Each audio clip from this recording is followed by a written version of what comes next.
Today's webinar is entitled Full Disclosure about non-disclosure agreements. Our presenters are Stephen G. Parmalee and Michael R. Anderson.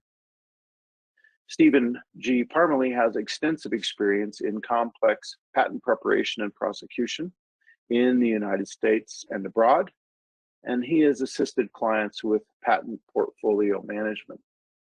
Steve's also helped with freedom to operate issues and transactions for over 45 years. Our second presenter is Michael R. Anderson. He has experience assisting clients with patent preparation and prosecution, opinions on invalidity and non-infringement issues relating to patent clearance and diligence matters. And now it is my sincere pleasure to turn the microphone over to Stephen G. Parmalee. Thank you, Tom, and welcome all of you. We appreciate you being here, as Tom said. I'm going to pick up the first part of our presentation. I'm going to turn things over to my co-presenter, Michael, and then he will toss it back to me to close out the presentation. First of all, a little housekeeping. I'm not going to read this verbatim, but basically, please don't hold us to anything you see here today. We may change our minds for any number of reasons. And also, we're not giving legal advice here today. If you are really needing legal advice and you're not a lawyer, please find yourself a lawyer to get that legal advice. Right. So here's our agenda. Yep, make sure I'm on the right slide, sorry. So we're going to talk about briefly, how's come NDAs, why this particular special kind of agreement.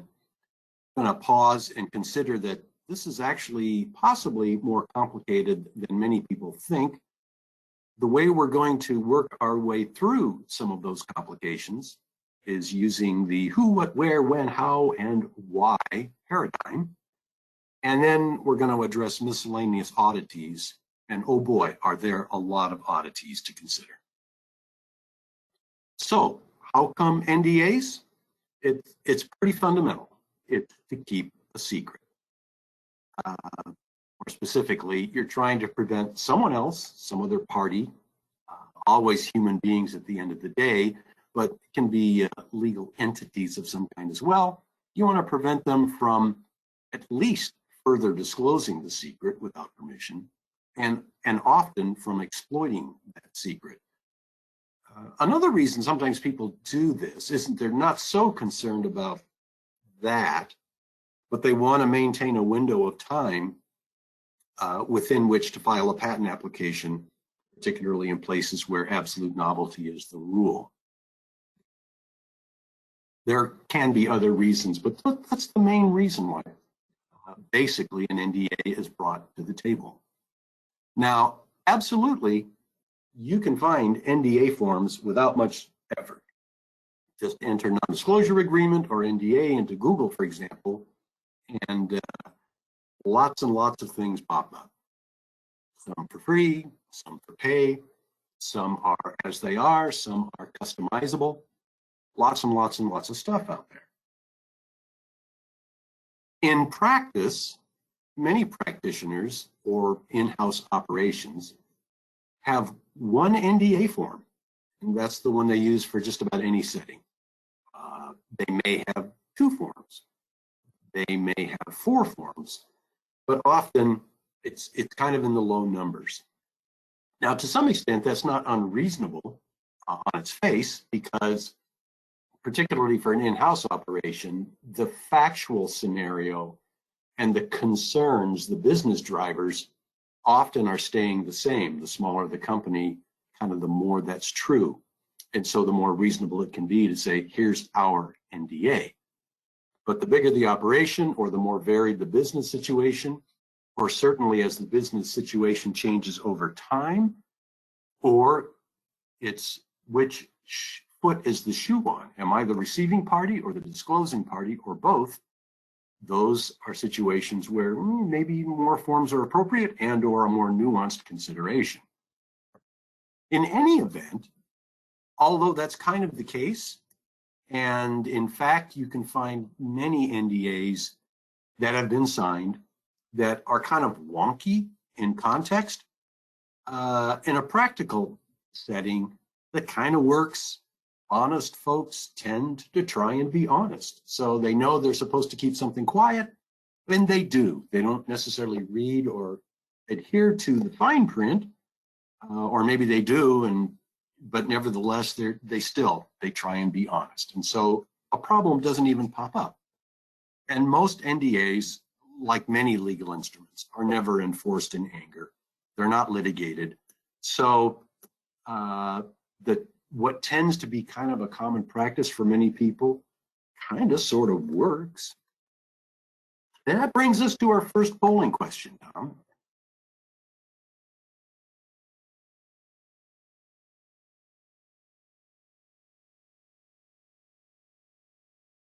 So the poll question is, how many NDAs do you typically prepare or review in a given year? Fewer than 5, between 5 and 24, between 24 and 50, more than 50, or you're going to vote present. And we do see that the responses are coming in. About 80% of our audience has voted at this point. And so we'll give it another 20 seconds or so. Just a reminder, if you are seeking MCLE credit, we do want you to respond to each and every one of these polling questions. So please do that. And of course, if you have questions at any time during the webinar, please enter those into the questions panel. About 5 more seconds, we're going to close the poll and take a look at our results here. We'll do that now. And at this point, and thank you, Tom. And at this point, we'll be turning things over to Michael Anderson, my co-presenter. Thanks, It Steve. looks like on the poll, we had about 39% say fewer than 5, and 31% between 5 and 24, and then smaller numbers up above that. All right. So, hi, everyone. It looks like a good mix of you preparing only a small amount every year, and then a few of you preparing a little bit larger amount. So we're going to start with who. So as is going to be the theme of this presentation, you'd think that who would be the pretty easy question to answer, but everything is slightly more complicated than you might originally think. So the easy question here, who is going to disclose confidential information? But even that can be a little complicated, right? Because is it just a one-way disclosure? You know, we're giving information to one party, or are we both disclosing information? So you want to make sure that you're considering both potential options. Another complicating thing is who is going to receive the information. This might be different than the general party of the agreement, who is probably a corporation, LLC, etc. So there might be some particular individual or group of individuals within that organization that you want to specifically call out as being the person to receive the information, or alternatively, the people that are sending the information. This also means that you want to be concerned about who is going to have access to the confidential information. Maybe this is something that's really secret, so you as the disclosing party want to make sure that the receiving party is cabining off that information inside when it's received. So another way to think about this is who is going to be responsible at the other side as well. So this is interesting because with responsibility, that person may not actually be the person that is going to sign the agreement or has authority to bind the company, as we'll talk about later, right? This is the person that is the head of the engineering team, the R&D group that's going to make sure that, that the information doesn't get outside the company. And when you identify this person, you might want them to sign the agreement so they know what it is that they're being bound to, even if they don't have specific authority to bind the company. The final thing that's a complicating factor in the who category here is financial responsibility. In a lot of cases, you're dealing with startups or entities where there isn't necessarily a lot of money, but the information could be potentially valuable, right? So in that case, you might want to consider whether it makes sense to have a specific individual who is called out for financial responsibility beyond the corporations themselves. So this, we already sort of discussed it briefly, but the general concept here is, who do you want to sign the NDA? Obviously, you need someone who's going to bind the company, right? Who has authority, legal authority to, if it's a corporation that's involved, to commit the corporation to protecting the secret. So that's like a VP higher up in the company, someone that, again, has the authority. But as we talked about already, you also might want to consider someone who is responsible for the information, even if they are not actually capable of binding the company. This, again, is because you want to make sure that that person has read through the agreement, understands the general, responsibilities involved with keeping the information, and also they understand what consequences might flow to the companies they're a part of if the information would ever get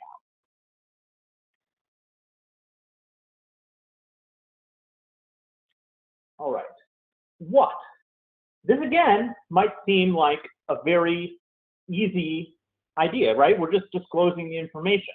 But there's a subtlety here between sort of how general and how specific you want to be in calling out the information in the agreement itself.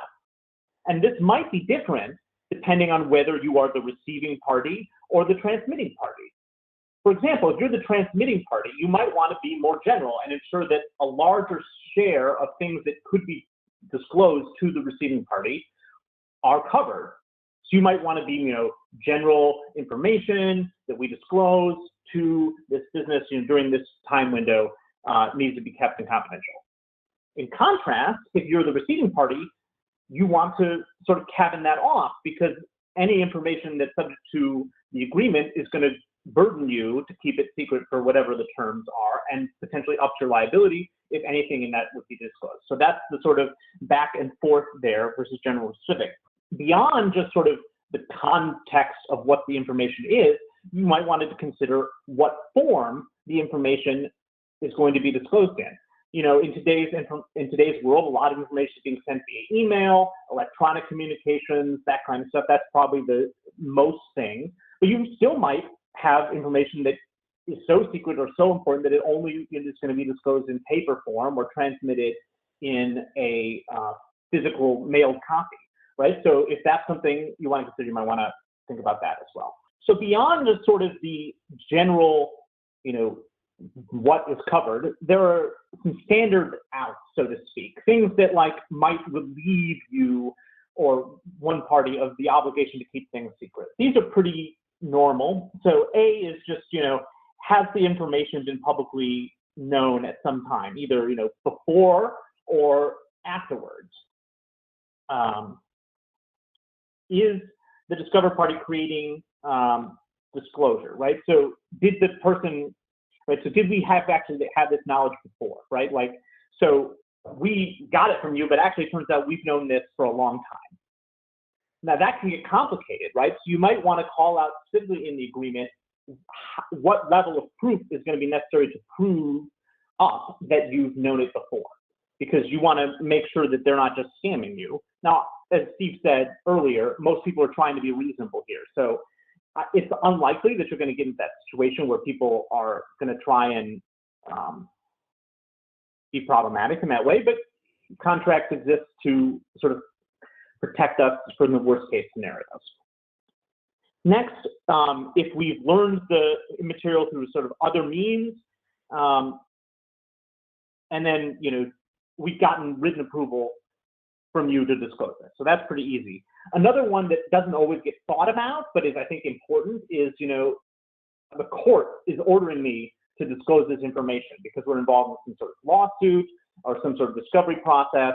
So that's a good one to think about. Another thing to think about, because I think a lot of us are patent practitioners here, is how you might want to think about your obligations to disclose information relating to prior art, right? So it's possible that you are a receiving party of information as part of an agreement, and that information becomes prior art to subsequent developments in a field, right? You as patent practitioners have an obligation to disclose that information to the patent office But if that information is part of an NDA, that could become a problem for you.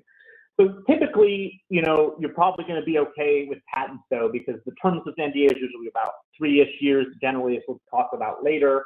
And patents are not going to go through that. Patent takes about a couple years. Anyway, so timing-wise, you might be okay. But if not, or for whatever reason, if it's a longer-term NDA, you might want to consider calling out that specifically as well. Okay, next slide. Oh, that brings us to our next polling question. This polling question is, how many NDA templates / forms do you have in your personal library? None, 1, 2 to 4, 5 or more, or you are welcome to vote present if you're holding that information in the closely guarded way. So just again, a reminder for those seeking MCLE credit, please do enter your response for MCLE purposes. And of course, another reminder and an invitation to anyone who has questions at any time during the webinar, please feel free to enter those into the questions panel. Looks about 87% now of our audience has responded to this polling question. So about 10 more seconds, we're going to close this poll and take a look at our results. We'll do that now. And it looks like over half of you have 2 to 4 NDAs in your personal library. All right, well, 2 to 4 sounds like a good number. It's best to have, more than one, specifically because of all the complications we're talking about today. So we're going to start now with where. This might seem pretty easy again. The first thing that comes to my mind when I think about where is the jurisdiction that's going to govern the document, right? But there are other complicating things too. It's more than just jurisdiction, right? You might want to include specific information about how to locate the parties, right? Business address, email addresses, phone numbers, that kind of stuff. So you're more clearly defining who is involved. Where are the disclosures going to happen, right? Is it going to be via email? Is it going to be sent via registered mail over, to a specific location, right? Is the information going to be retained specifically at a dedicated place, right? So if you're very concerned about it, the information is physical, right? It's not electronic transmissions. Don't remove it from your facility, in X place.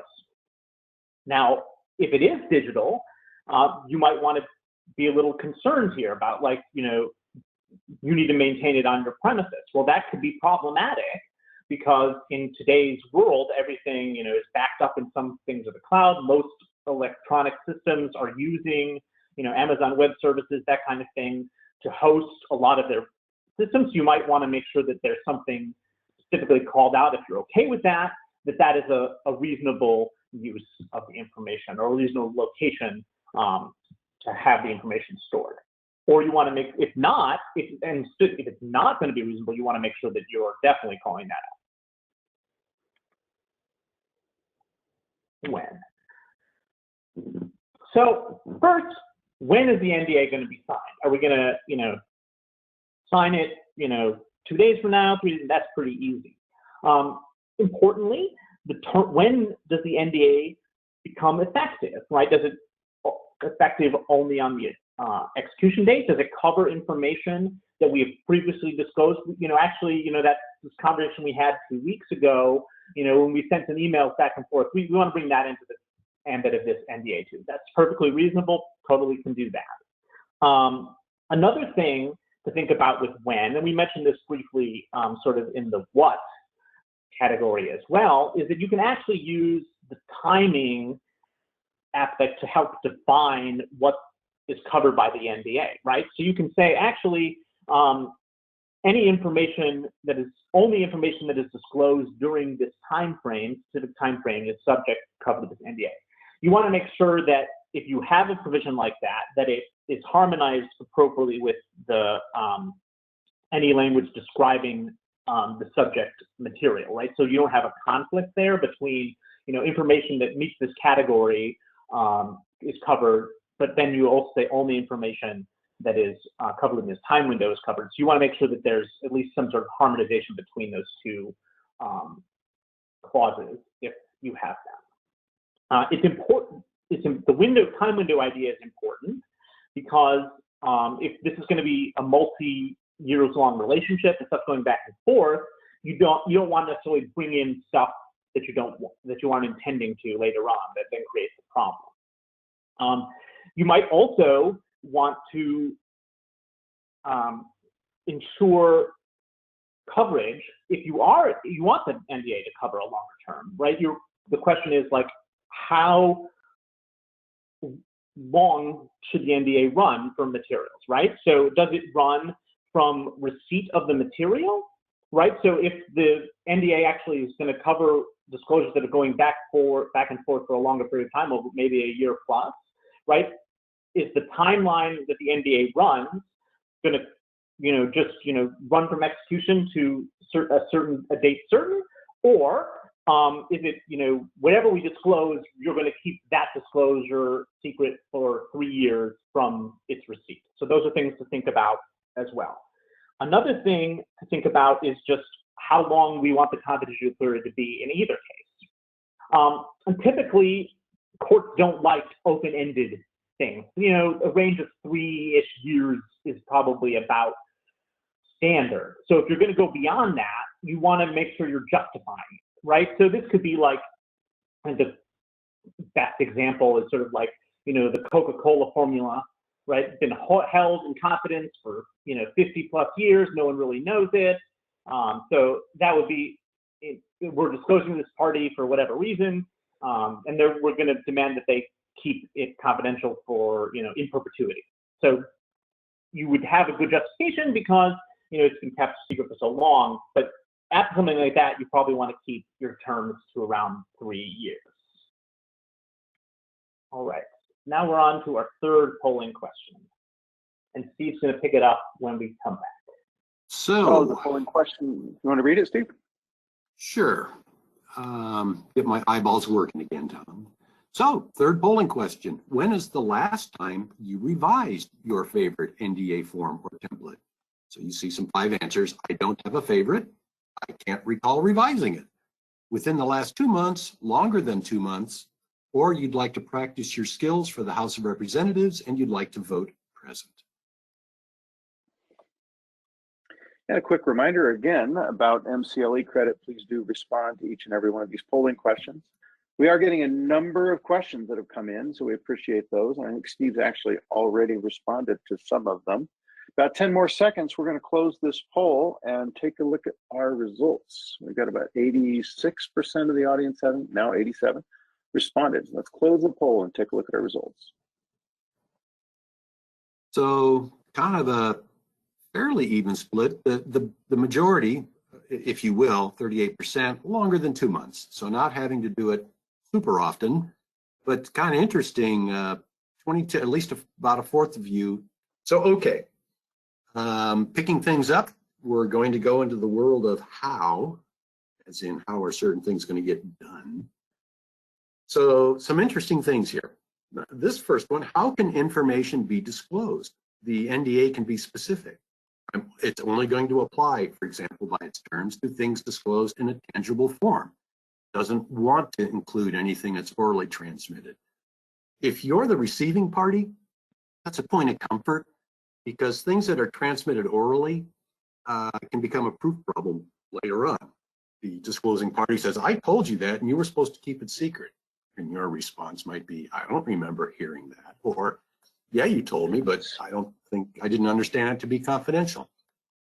So with that in mind, when something can be orally transmitted or through demonstration or something that's non-tangible, one of the things that can be done is to say, for it to be treated under the NDA as confidential, it needs to, within X period of time, for example, be summarized or more in a writing and identified as being confidential, so that there is some record of what it was that was disclosed. Another thing that can be required or not is something will be treated as confidential only if it's actually marked confidential or something like that. So to the extent there are tangible things handed back and forth, if it's not marked tangible, or sorry, confidential, you can feel more comfortable that it's okay to, not treat that with the super secret approach. Okay, another how. How is the information to be protected? Sometimes the NDA just says, you're going to keep it secret. Well, there's things that can happen in the real world. So sometimes you'll see best efforts. You're going to use your best efforts to keep something confidential. Another one is some language like this, with a level of care at least equal to the care that the recipient uses to protect its own confidential information, whatever that might be. You can get some proof issues here. Things like best efforts can be a little scary. What's best? Does that mean, maybe you're a small company with annual revenue of $1 million, and best efforts would be, a $5 million safe. Is that best efforts? So it's language to be a little concerned about. And sometimes, not too often, but sometimes you'll see an actual protocol that's specified. Something like, the receiving party shall carefully limit access to confidential information to only employees, contractors, and third parties, as is reasonably required to achieve the purpose of disclosing the confidential information in the first place, and shall require those recipients to sign non-disclosure agreements or restrictions at least as protective as those in this agreement. So you can have a range of ideas about how the information is to be protected, with a particular standard or a particular protocol. Many non-disclosure agreements deal with non-disclosure. Don't disclose the information to somebody else. But another frequent invocation is its use. So don't disclose it to anybody, but if it doesn't say anything about use, gosh, can I use it to develop my next product? As long as I'm not disclosing the secret itself, I can use it, cool. So you'll often see a non-disclosure agreement that will limit use as well as disclosure. In that case, you can have a reasonable question. I at least needed to evaluate the reason you gave it to me in the first place. Are we talking about a possible business relationship? Am I going to give you a quote for making something for you that you're going to plug into your new product? If there's a use restriction, ordinarily it's good to see, well, what is the use that is permitted, so that it's clear to both parties where the lines of good behavior are and bad behavior. Kind of a related topic, you can have disclaimers or other statements regarding licenses or indemnification. So an example is, receiving party shall not use for any purpose other than the purpose stated herein, and shall not publish, copy, or in any way disclose to others, or permit the use by others for their benefit or to the detriment of disclosing party any confidential information.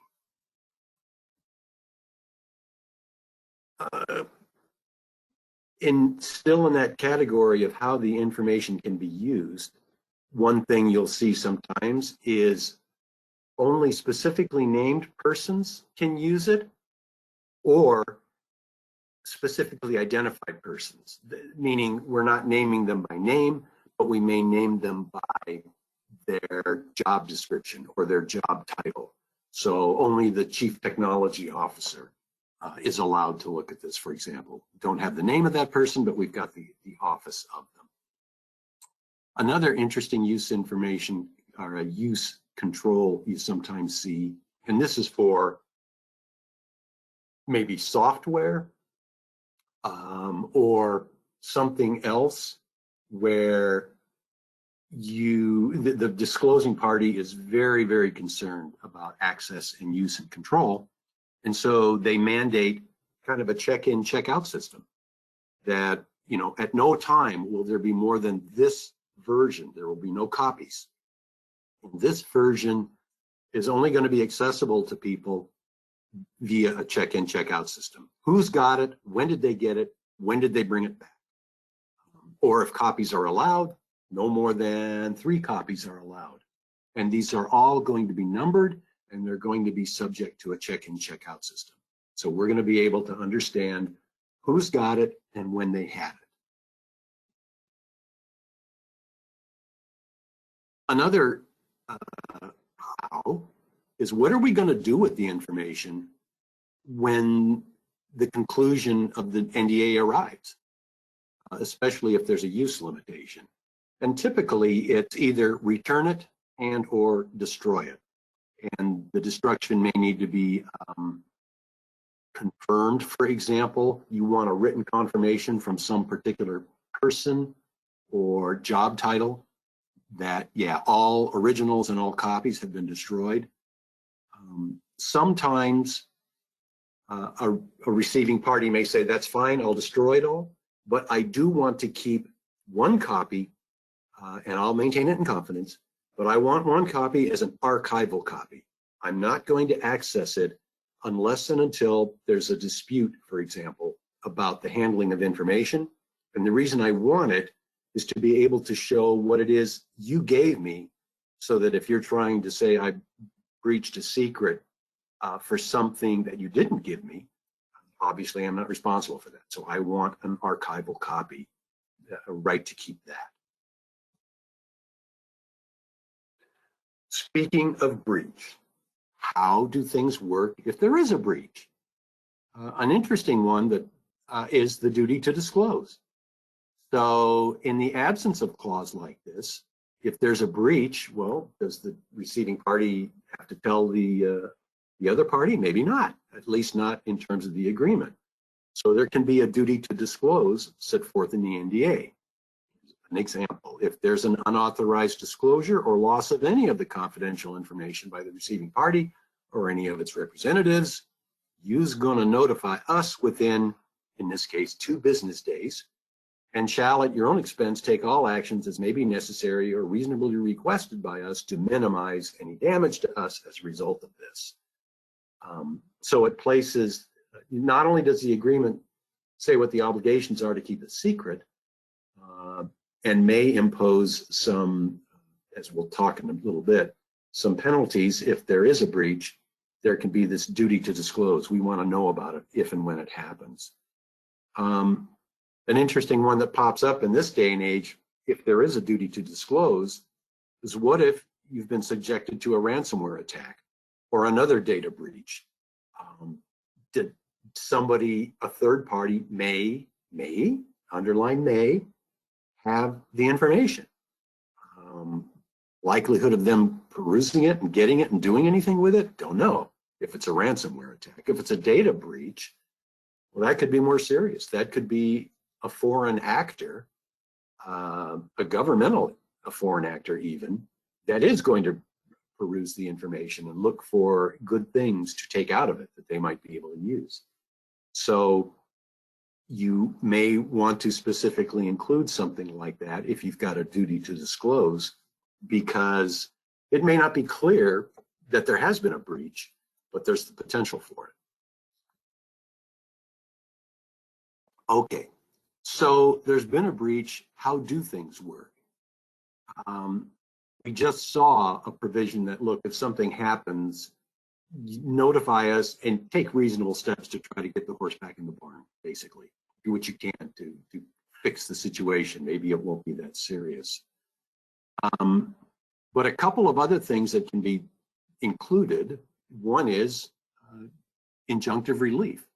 Now, you can, as the disclosing party, seek injunctive relief, whether or not, possibly, and depending upon your locale, regardless of whether the NDA includes any specific language in these regards.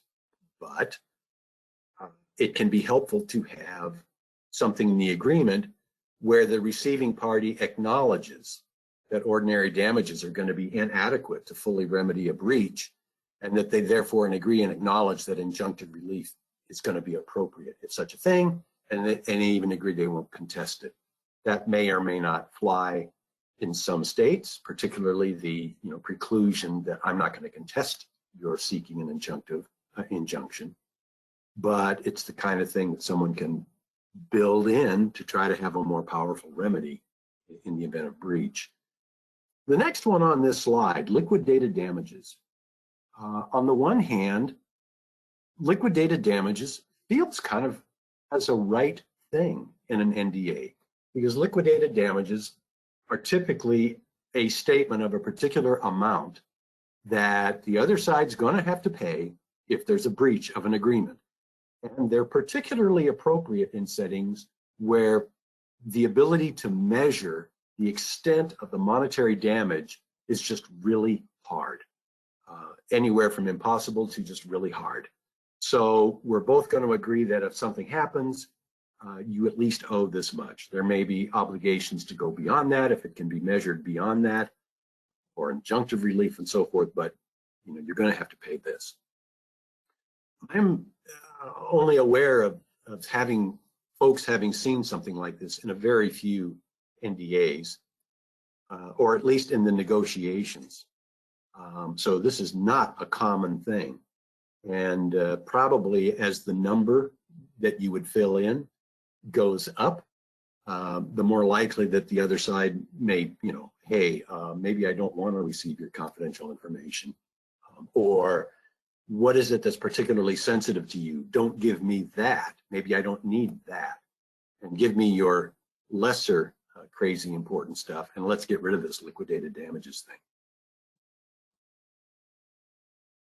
So we come to why. Why is the information being disclosed? This is often addressed in a recitals section right up at the top. Occasionally you'll see it in definitions or buried elsewhere in the agreement. But a typical one is where the parties wish to explore a possible business relationship with another. Another very common one is, I need you to make something for me for a new product I've got. And I sure don't want you talking to other people about it. It is a good thing to put in there for a lot of reasons. If your period of confidentiality is a long one, the longer it is, the more important I think the why is important, as well as any other facts that go to why a long period makes sense. This brings us to our fourth polling question. Tom?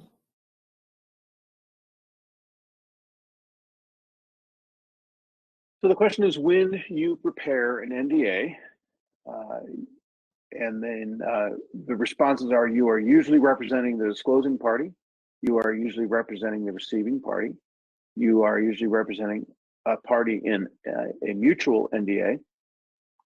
My practice is all over the map, or present. And this will be my final reminder to you to answer all the polling questions if you are seeking MCLE credit, and to encourage any of you who have questions at any time during the webinar to enter those into the questions panel.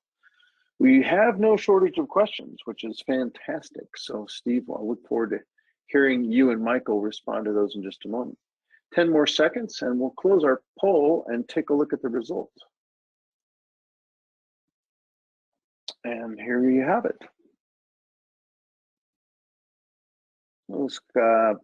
28%, the larger group, is representing in a mutual NDA. Almost that many is in a representing the disclosing party. Very, very few are representing the receiving party. And all over the map, that could include any of those, I suppose. So interesting results. For sure. All right. So that brings us to our miscellaneous category. So something addressing relationships. It's not unusual to see an example like this. Nothing contained in this agreement shall be deemed to constitute either party, a partner, joint venture, or employee of the other party for any purpose. So just making clear that, yeah, we've got this relationship where we're sharing information, but please don't try to extrapolate that into something more. Severability Severability is when you address the issue of you've got something in the agreement that some court finds objectionable, and what happens then? Is the whole agreement dead, or is it just the part that is objectionable that goes away? And typically you're allowed to say what happens should that happen.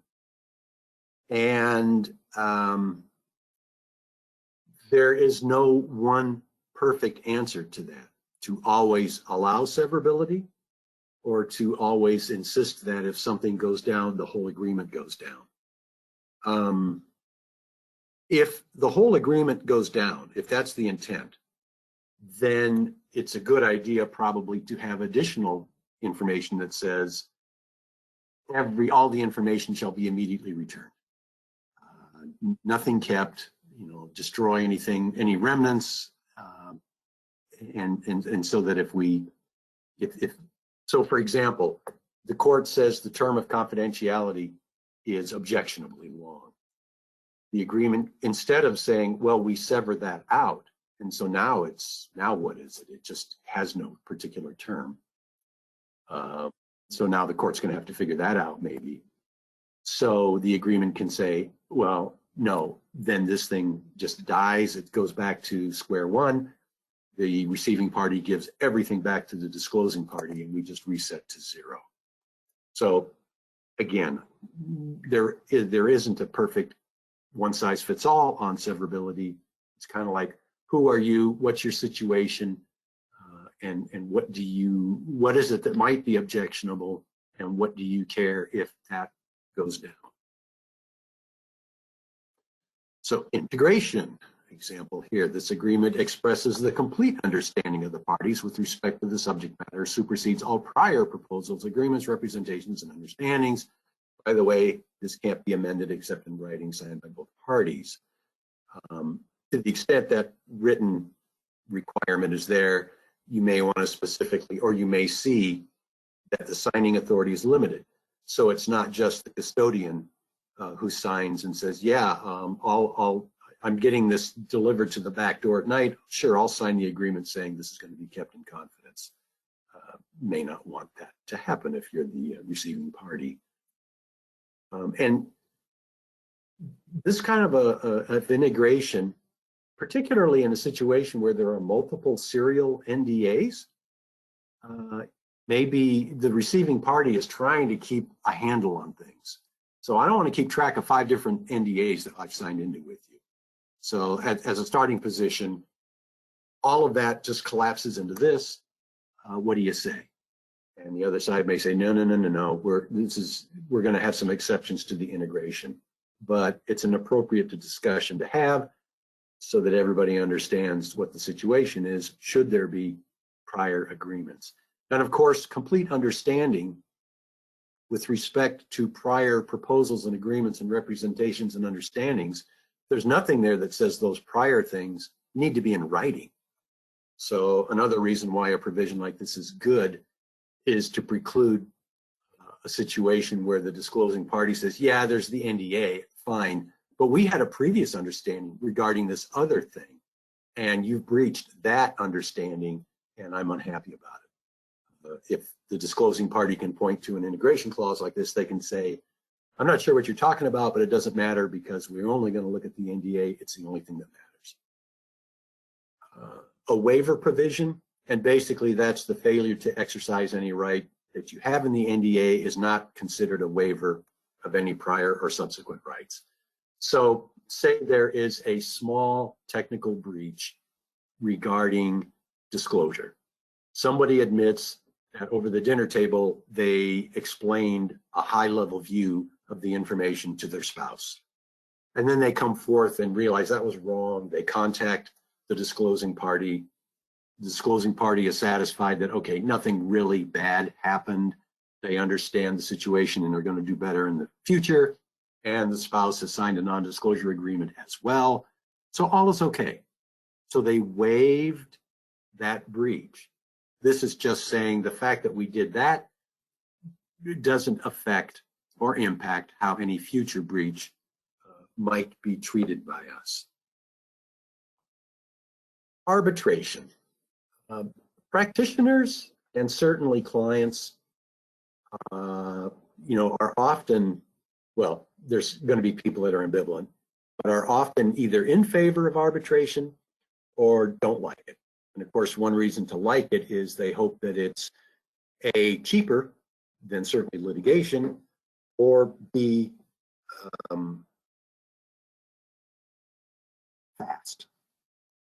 I know a number of people that fall into the camp of not so fond of arbitration in any setting involving intellectual property. The concern being arbitrators often, cut the baby in half.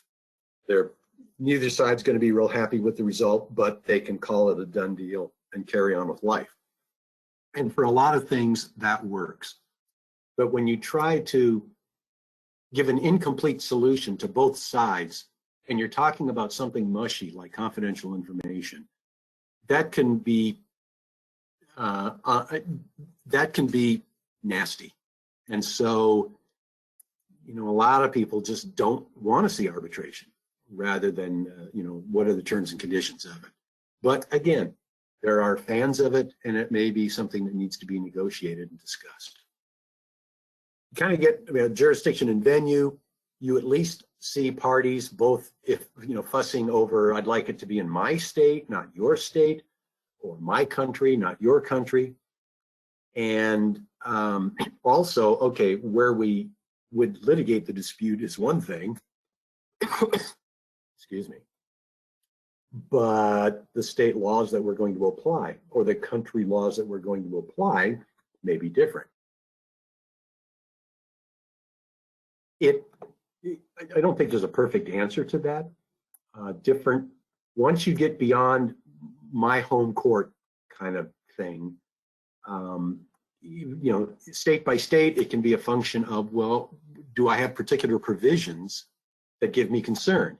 Is there a state I'm aware of that's friendlier to a longer duration, or is easier with giving an injunction, or has some idea of what can be confidential information that somehow is more favorable? If I'm aware of that and I like that, that can be a reason to invoke it. Usually it just comes down to who's the bigger party, who's more in control, and it comes down to, I want it to be in my state because that's more convenient to me and inconvenient to you possibly. I have seen in international NDAs where the two parties in two different countries will select the venue and laws even of a third country. So for example, the UK might be, or Hong Kong in the past, might be selected as having a judicial system that's viewed as not corrupt, pretty clear, pretty fair, and neither party's going to have a home court advantage. So that's yet another option of, well, you could do that in the United States. You could say, well, not your state, not my state, let's pick this state, like state of Delaware or something like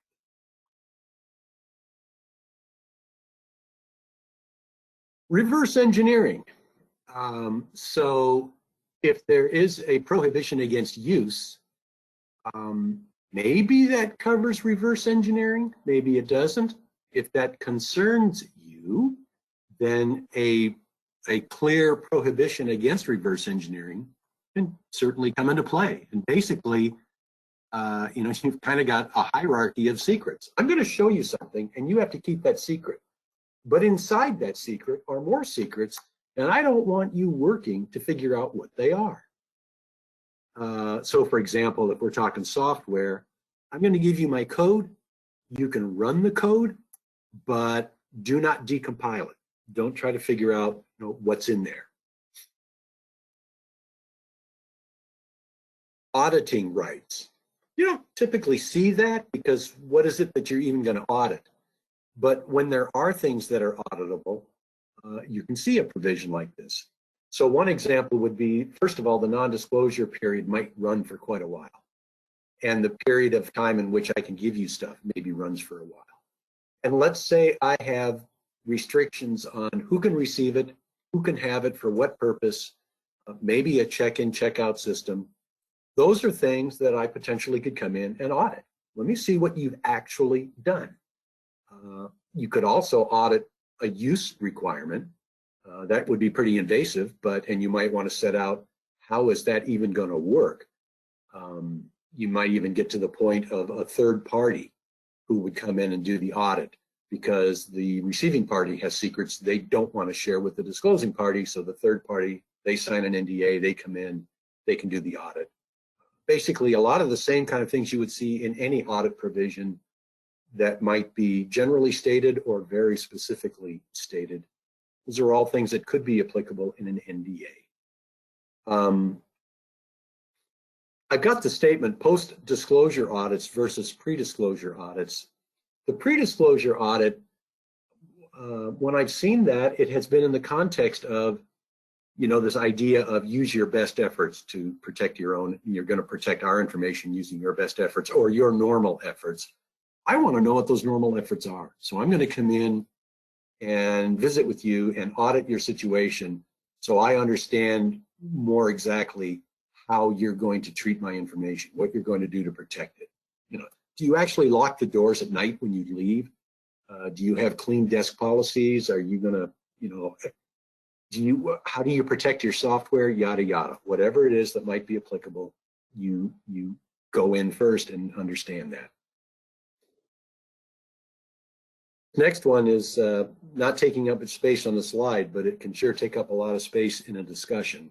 Grant back ownership and licenses. So the idea here is, the fundamental idea is, I'm giving you some information and it's important to me. And knowing that information, you may not use it necessarily directly, but knowing it may lead you to some other form of intellectual property. A patent is kind of one that pops right out. And so to the extent you get a patent and it can be traced back to your knowledge of my confidential information, I want something. What? A license? I want to be able to use that without payment. I want to actually own it, because but for you having received my information, you wouldn't have had it anyway. So I own it. You tell me about it, I'll pursue the patent for it. Those are pretty aggressive alternatives I've laid out. There can be milder things than that. But the idea being, depending upon the information you're giving, the other side may be able to leverage that into some new intellectual property right. And if that happens, what happens in terms of the rights that the disclosing party has? Tom, that brings us to the end of the presentation. It also brings us to the top of the hour. I want to note that we had very close to 300 attendees for this webinar today. Our thank you for that. But I think we probably are going to let everyone go home, and we have the record of the questions that we were not able to get to during the presentation, and we will do our best to try to get some responses out to you following the presentation to scratch those itches. So thank you very much for attending, and Tom, I turn things back over to you. Thanks, Steve, and thanks as always to our audience. We'll look forward to following up with you with some Q&A information that I think you'll find very interesting. Just as a final note, I want to also thank Michael, and I also want to encourage you all to keep an eye out in your email and on our website. We'll be posting the date for our next webinar very, very soon. It is in the works, and we're excited to announce what that is. So until then, I wish you all the best. I thank you for coming, and I look forward to seeing you at our next webinar.